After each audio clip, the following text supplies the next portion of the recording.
I'm 35, male, married to my high school sweetheart, Caroline, 32.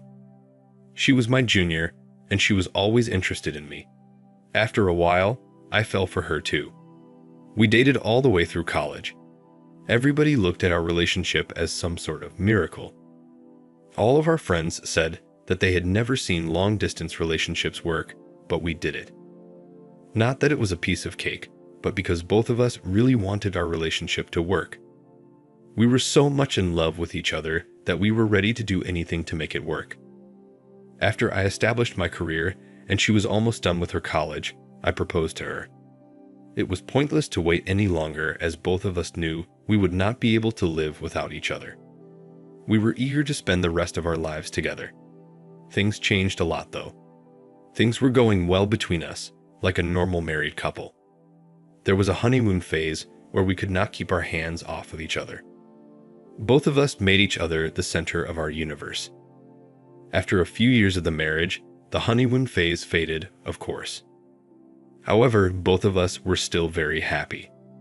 We lived our days together in love. We made sure to arrange small surprises for each other that kept the romance in our relationship alive. It was not something that was forced, it was effortless and natural. To get into that story, let me tell you about the background of it. I completed my studies in business education. After that, I was ready to handle my dad's business as I was the only son. He did not impose his business on me. I have always had an immense interest in business. I had visited my dad's office very excitedly when I was a child. I loved to watch him deal with people. He worked really hard, and I observed him very deeply. I knew since my childhood that this was what I was meant to do when I grew up. So when I completed college, I was ready to pursue business very passionately. I was very determined, and I had to work really hard. My dad was always by my side to correct my mistakes and help me out. I did make mistakes in the beginning, as they are crucial for success. But eventually, I began to run the business really well, and I was getting recognized and praised a lot. After our marriage, Caroline stopped working. She worked at a firm, but she quit her job a few months into the marriage. I did not want that for her, as I am the kind of person who was very supportive of careers. I wanted my wife to do whatever she liked and excel at it. I was very supportive of it and was always there to encourage her. Caroline, however, did not want that. She gave me the reason that she just wanted to stay at home and be a housewife. I asked her the reason for it that made her make this decision. She said that she just wanted a break from work and enjoyed being at home cooking food and doing the things that she loved. I highlighted the fact that such long breaks set your career back, and you find it hard when you return. But it was what Caroline really wanted. Therefore, I had to respect my wife's decision and support her in her choice. I earned a handsome amount of money, so it was not like she was contributing to the house. Whatever she earned, it was hers as it should have been. I always believed that a man has to provide for his family, and I was happy to do so.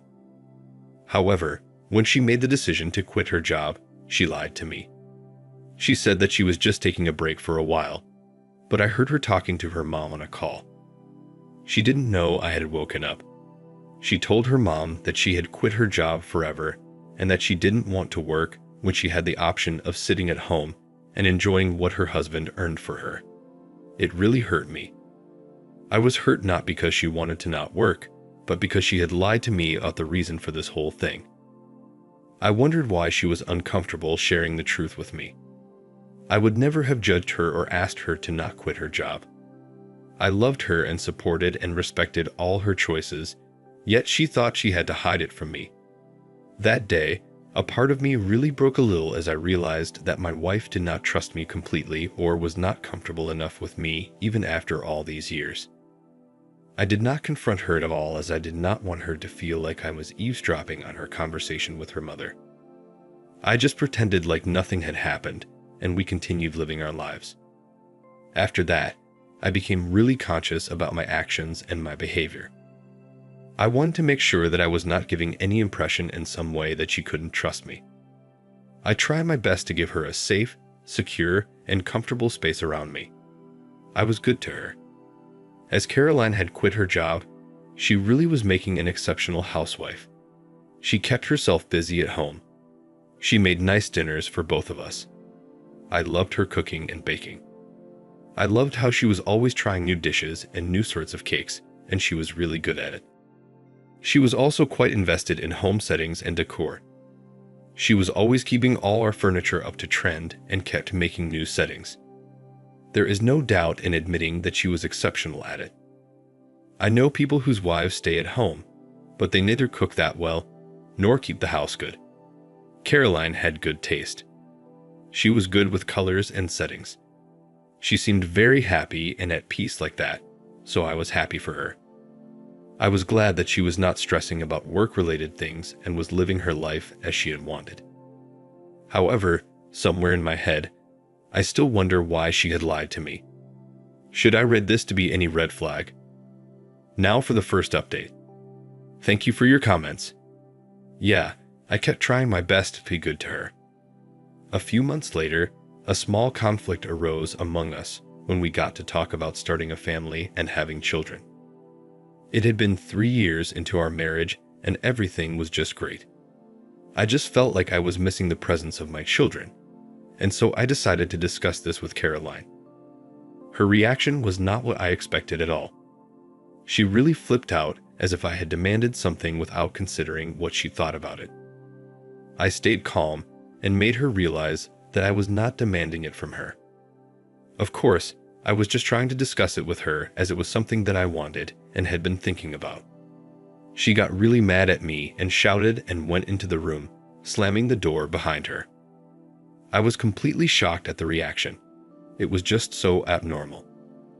I was obviously never going to force her for anything that she did not want. It was her body, and it was up to her if she wanted it or not, and I would never force her for something like that. I just found it weird that she was not being reasonable about it at all. How hard was it to talk about it and have a proper conversation instead of barging off and slamming doors behind her? I was mad at her too after that. I did not know our relationship had become the kind where we could not communicate with each other without her getting mad at me. I decided that this time I would not talk to her or make up for her until she realized her mistake.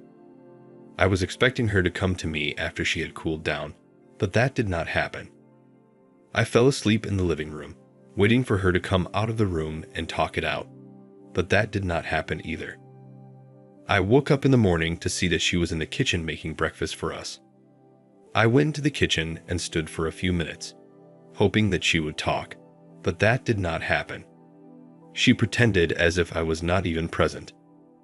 I wanted to talk to her, but it infuriated me even more, so I also stopped talking to her. I thought if it doesn't matter to her, why should I care either? I went to my office and worked as usual. I was hoping for Caroline to text something, but she did not, and I was disappointed. I went home in the evening as is my daily routine, and I found out that Caroline was not home. It was weird as she never went out at that time of the day or without telling me about it. I found it weird, but I went to the kitchen hoping I might see a note there, but nothing. I checked my phone again for texts or voicemails, but nothing. I called her, but she did not pick up the call. I also realized that she had not prepared anything for lunch or dinner, which was also something that rarely happened. I waited for her to get home, and meanwhile, I made dinner for us. By that point, I was not really mad at her, and I thought I would make up and explain to her what I meant yesterday. I made pasta for us as Caroline loved it. After I made the pasta, I checked my phone again to see if there was any update. She still hadn't returned any of my calls or texts. I began to get worried because it was not normal, and I feared that she was in some sort of trouble. I made some phone calls to her friends, but she was not with any of them. I began to get really worried. All sorts of weird scenarios began to circle my head. I was too scared. I kept calling her, but she wasn't answering. As I was about to leave the house to go for the police or something, Caroline turned up at the door. I almost cried out of joy and hugged her and then scolded her for where she had been. She acted very casually as if I was overreacting. We sat down and had dinner. She smiled as she realized that I had pasta for us. She apologized for her behavior, and I also clarified to her that I was just trying to discuss it with her. I was obviously not forcing her to have a baby. I would never do that until both of us were ready to become parents. We made up, and then I told her that I had been worried sick about where she had been when she didn't come home for so long. Caroline said that she had gone to visit her friend Sarah, as Sarah had invited her over. She didn't tell me because she was mad at me. She was unable to pick up my calls because it was silent. After that, we talked a little more, and then I went to sleep. Caroline fell asleep almost immediately, but I could not. The events of the day kept revolving in my head. I could not understand what the uncomfortable feeling was, but I was not feeling all right. Something was just totally off. I felt like Caroline was turning into a stranger. She did some things that were completely out of my understanding. It was not how she usually behaved with me. The way she was so casual about being absent and not informing me felt very wrong. It was not the person I married who was so considerate and loving and never tried to put anyone under unnecessary stress or tension. Also, she had always been very communicative with me. We never hid things from each other. We were very vocal about how we felt, and we always acknowledged and respected each other. It was the secret behind staying in love with each other for so long through so many different phases of life. And now, I felt like that was vanishing. Caroline was backing away from communication and respecting my feelings. They made me wonder if our relationship was falling apart. Now for the second update. Sorry for the late update. I know I almost took a year to update, but trust me, I really got caught up in a lot of mess, and it took me all this while to clear it up. Here's what happened next. 2 days later, I was at the store buying some things. I was going home and had stopped to get Caroline's favorite chocolate. It was something I was trying to rejuvenate our love. I was paying at the counter when I ran into Sarah. She said hi to me and asked how Caroline was doing. I said she would know if she just met her the previous day. Sarah seemed confused and said that she hadn't met Caroline since last month, and I was more confused. I said that I must have misheard then. As I was driving home, I knew I was probably seeing the end of my marriage. I could not tolerate lies from Caroline. Where was she and why on earth did she lie to me? I went home and gave her the chocolates I had bought for her. She was overjoyed. We had the usual conversation and laughed. I was faking it all. My mind was stuck with who was Caroline with the previous day. As Caroline went to sleep that night, I snuck out as I could just not stop myself. I took her phone and opened it.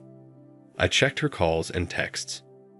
I was surprised to see that she had called my best friend Simon, 35, very frequently and almost every day. It was very fishy and abnormal. Simon was my childhood friend. He was the son of my dad's best friend. Simon and I had grown up together. We had spent all the stages of life with each other. We went to school and college together, and we took over our father's businesses at the same time. Simon, however, was not as hardworking as I was. He was interested in partying and not doing anything. He never really had an interest in business either, and was actually forced by his father to take over. His father did not give him a choice to do something else. Simon was good friends with Caroline, of course, as she had been with me for so long. I liked the fact that they got along well when we started dating because I had seen people with difficulties when their friends and their partners did not get along well. I always wanted my partner to get along with my best friend, and I was very happy when I got that.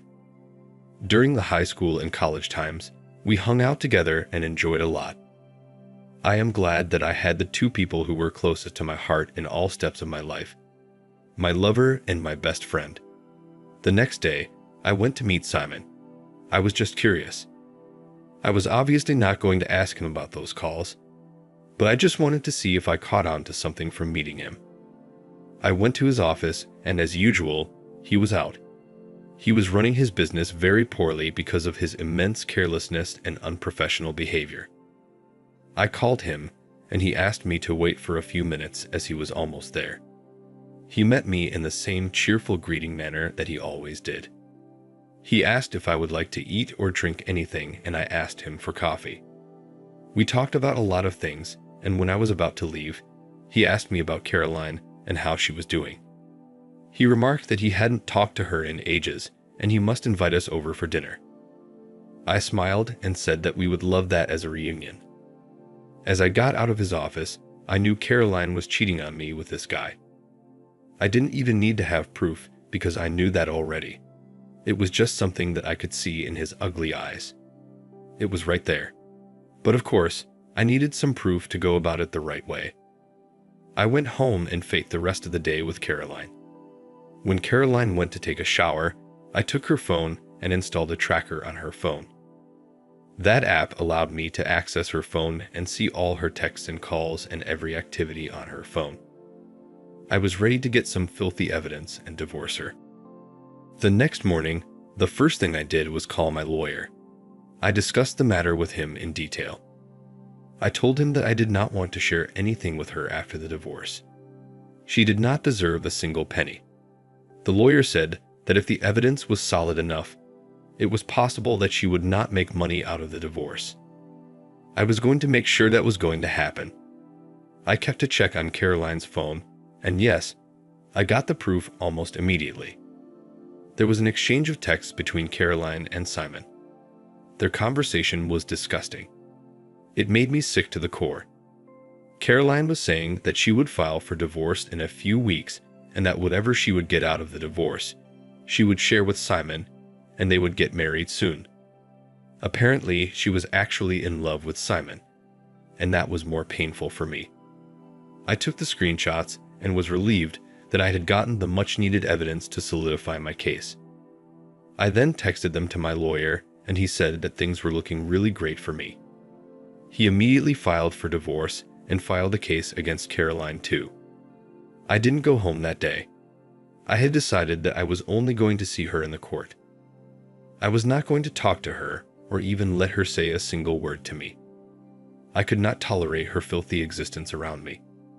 I took an apartment on rent as I knew that it would take me a while before the case ended, and I could not be around her. She was sent the divorce notice, and I am sure she was really shocked. She sent me billions of texts asking what it was and where I was, but I was not going to answer. She was going to be ruined in so many ways. The court process began, and I had to go to the court regarding it. Everything was in my favor as I had proof for everything. The proceedings carried on for a few months, but they ended in my favor. During those months, she kept trying to reconcile or apologize, but I pretended like she did not exist, and I did not even allow myself to feel the pain that I was going through. Caroline got almost nothing out of the divorce because her intentions were crystal clear to everyone. She had been with me for my money and had been cheating on me with my best friend. My best friend was after my money and success too, and he wanted to get it through my wife. I never talked to Simon again. He never came to me either. He must have known that I would punch him in the face if he ever talked to me again. Simon did not marry Caroline as expected. He only wanted to get the money out of her, but that never happened. When Simon's father got to know about his reality through my dad, he despised him. He was already very ashamed of his loser son because he was depreciating his dad's business every day while I was able to scale my dad's to the next level. The trauma of being betrayed by your wife and your best friend is not easy. I had lost two of the closest people to me who had been with me for so long. Life began to look very hard and ugly, and I was depressed. Thankfully, my parents were there for me and all of this. They stood by me in all the times. My mom convinced me to take therapy and deal with things in the right way. I never wanted to take therapy, but I did it, and I was glad that my mom had forced me to take this step. It enabled me to heal and handle my grief in a better way. I didn't have to stay in the heap of hopelessness and depression. I met Simon a few months later, and I was very depressed in those days. I could not stop myself from lashing out at him. I almost punched him, but I was stopped by the people in the office. Later, I found out that Simon's business was going to be lost. He had lost a lot and had gone through a lot of problems only because of his carelessness and incapability. I threw myself into the business once again as it made me forget everything that had gone wrong in my life. I got better as time makes you forget a lot of things. I had moved on from the extreme pain that was thrown at me. I am proud of who I am and where I stand today despite going through so much in life.